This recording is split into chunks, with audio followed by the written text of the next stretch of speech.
Hai, halo teman-teman, kembali lagi bareng aku di Tutor Edukasi yang kali ini akan membahas mengenai materi ekonomi kelas 11, inflasi dan deflasi. Jadi, apa saja sih perbedaan dari inflasi dan deflasi? Oke teman-teman, simak penjelasannya pada video selengkapnya ya.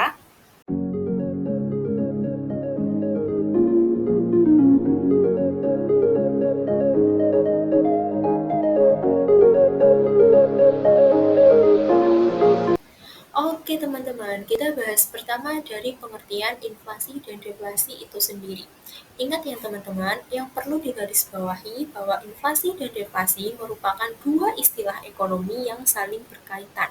Karena inflasi ini merupakan kebalikan dari deflasi, begitu pula sebaliknya, deflasi juga merupakan kebalikan dari inflasi.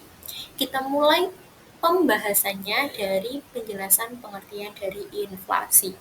Inflasi sendiri adalah kenaikan harga barang dan jasa secara umum yang terjadi terus-menerus dalam jangka waktu tertentu. Sedangkan deflasi adalah penurunan harga barang dan jasa secara umum yang terjadi terus-menerus dalam jangka waktu tertentu. Ingat teman-teman, poin utamanya, inflasi itu merupakan kenaikan harga barang dan jasa. Sedangkan deflasi merupakan kebalikannya, yakni penurunan harga barang dan jasa. Kemudian kita bahas penyebab terjadinya inflasi dan deflasi, teman-teman. Jadi masing-masing ada 3 poin penting mengenai penyebab inflasi maupun penyebab deflasi. Kita bahas satu persatu dari penyebab inflasi terlebih dahulu, teman-teman. Yang pertama yakni kenaikan harga barang dan jasa.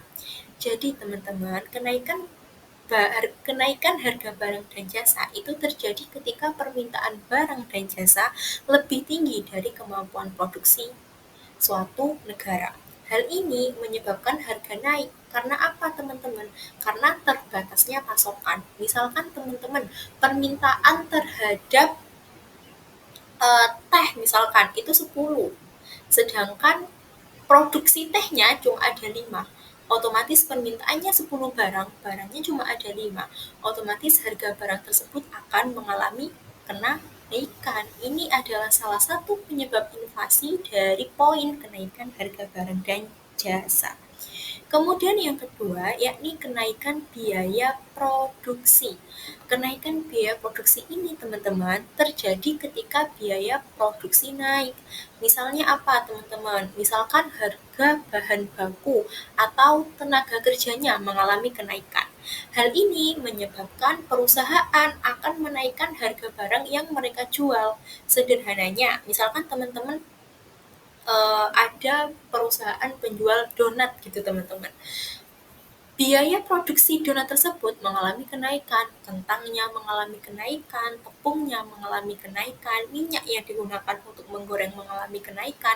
Otomatis hal ini akan menyebabkan perusahaan secara otomatis menaikkan harga jual donat tersebut, donat yang mereka produksi. Seperti itu teman-teman. Ini adalah salah satu penyebab inflasi dari poin kenaikan biaya produksi. Kemudian yang ketiga yakni terjadinya inflasi struktural, teman-teman. Jadi inflasi struktural itu apa sih sebenarnya?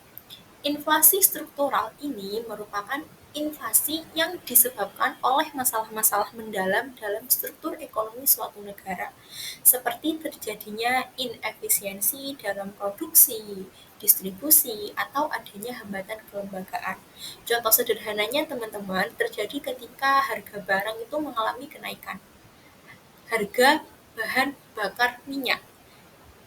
Akhirnya apa teman-teman? Akhirnya berdampak pada biaya transportasi dan produksi barang. Sehingga hal ini menyebabkan masalah pada rantai pasokan. Dengan begitu, terjadinya apa teman-teman? Terjadi kelangkaan akan suatu barang tersebut. Ketika barang tersebut mengalami kelangkaan, otomatis barang tersebut akan mengalami kenaikan harga. Jadi itu adalah 3 poin penyebab inflasi. Yang pertama kenaikan harga barang dan jasa, kedua kenaikan biaya produksi, dan ketiga yakni inflasi struktural. Sedangkan penyebab deflasi itu juga ada 3 teman-teman. Yang pertama kita bahas mengenai penurunan permintaan teman-teman. Penurunan permintaan itu, teman-teman, terjadi kan deflasi itu kan penurunan harga barang secara terus-menerus dalam jangka waktu tertentu. Sehingga teman-teman, masyarakat itu yang awalnya, oh ternyata kentang itu 1 kilogramnya itu 15.000 sebelum terjadi deflasi. Ketika terjadi deflasi, kentang tuh ternyata 1 kilonya 10.000 loh teman-teman. Jadi akhirnya konsumen itu melakukan penundaan gitu teman-teman. Dengan harapan apa? Dengan harapan harga kentang itu mengalami penurunan gitu. Jadi, oh pas jadi 15.000 aku nggak belilah. Aku tunggu. Siapa tahu minggu depan 10.000. Pas sudah 10.000, siapa tahu minggu depannya lagi 8.000. Ini yang menyebabkan terjadinya penurunan permintaan, teman-teman. Kemudian yang kedua yakni kelebihan pasokan, teman-teman. Jadi misalkan barang yang diminta oleh masyarakat itu 5, ternyata barang yang ada di pasar itu ada 10. Jadi permintaannya itu lebih sedikit daripada penawarannya. Dengan begitu, kelebihan pasokan inilah yang menyebabkan harga barang tersebut mengalami penurunan. Ini yang menjadi salah satu penyebab deflasi terjadi. Kemudian yang ketiga, yakni kebijakan moneter yang ketat. Teman-teman masih ingat kebijakan moneter ini dikeluarkan oleh siapa? Iya, benar sekali. Kebijakan moneter ini dikeluarkan oleh Bank Indonesia yang merupakan bank sentral di Indonesia. Kebijakan moneter yang ketat ini berkaitan dengan tindakan pengetatan moneter yang dilakukan oleh bank sentral. Salah satu contohnya yakni dengan menaikkan suku bunga. Hal ini, menaikkan suku bunga ini ternyata juga dapat menyebabkan deflasi, teman-teman. Karena apa? Karena akhirnya jumlah uang yang beredar di masyarakat mengalami penurunan. Ketika jumlah uang yang ada di masyarakat mengalami penurunan, otomatis masyarakat juga akan menurunkan permintaannya, menurunkan konsumsinya, sehingga hal ini juga menjadi salah satu penyebab deflasi. Jadi, penyebab terjadinya inflasi ada 3, penyebab terjadinya deflasi juga ada 3. Oke teman-teman, bisa dipahami? Selanjutnya, kita akan membahas dampaknya terhadap perekonomian. Ada 3 dampak inflasi, juga ada 3 dampak deflasi. Kita bahas yang pertama mengenai dampak inflasi. Yang pertama yakni daya beli menjadi menurun, teman-teman. Mengapa daya beli menjadi menurun? Karena harga barang akan naik terus kan teman-teman ketika inflasi, jadi otomatis daya beli menurun. Misalkan teman-teman yang per hari bisa mengkonsumsi ayam 1 kilogram seharga 20.000. Ketika terjadinya inflasi, 1 kilogram ayam itu harganya 40.000. Otomatis teman-teman akan mengalami penurunan konsumsi. Jadi teman-teman hanya membeli setengah kilogram ayam setara dengan 20.000. Yang biasanya 20.000 itu sudah bisa membeli 1 kilogram ayam. Kemudian dari segi deflasinya, penundaan konsumsi, sama halnya dengan tadi penyebabnya deflasi. Jadi ketika harga tomat udah turun loh, tomat yang awalnya 10.000, ini sekarang turun jadi 8.000. Ya sudahlah, konsumsinya tak nanti-nanti saja. Siapa tahu tomat nanti harganya 5.000. Ini salah satu dampak deflasi dalam perekonomian. Kemudian yang kedua, dampak inflasi adalah penurunan investasi.